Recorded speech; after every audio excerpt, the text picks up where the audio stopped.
साधवः कारुणिकाः, साधु का दूसरा लक्षण है वो करुणा संपन्न हो, दयालु हो।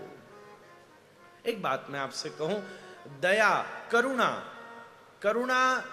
दया और करुणा में भी फर्क होता है। दया दीन को देखकर होती है,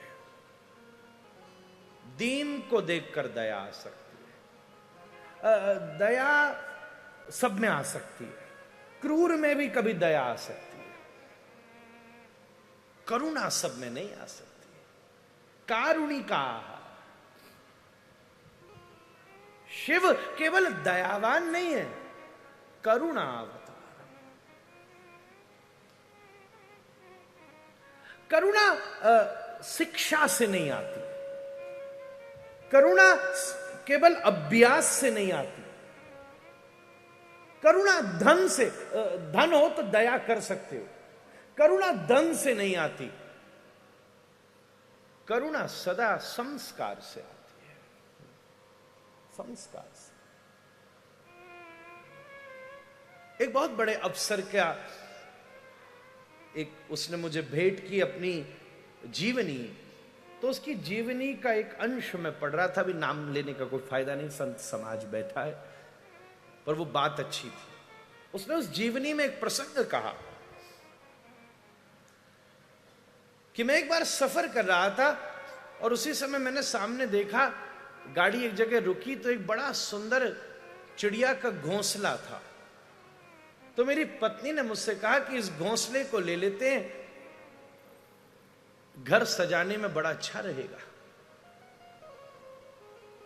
उसके बगल में एक और घोंसला था, कहा ये दोनों ही ले लो। तो अफसर ने ड्राइवर को कहा कि भाई ये घोंसला उखाड़ ला। ड्राइवर ने सोचा मैं भी कहां झंझट करूं, अफसर का ड्राइवर भी अफसर से कम होता है क्या? उसी समय एक ग्वाला वहां से जा रहा था, गांव का सहज व्यक्ति। उसने उसको कहा कि ले भाई 20 रुपया तुझे दूंगा, ज्यादा काम नहीं है, पेड़ से एक घोंसला लिया। उसने कहा मैं तो नहीं लाता। उसने कहा मैं तुझे 100 रुपया दूंगा, तू ये घोंसला ले आ। बोले मैं तो नहीं लाता। 500 रुपया दूंगा, तू घोंसला ले आ। बोले मैं तो नहीं लाता। उसने कहा 500 रुपया दे रहा हूं, तू क्यों नहीं लाता?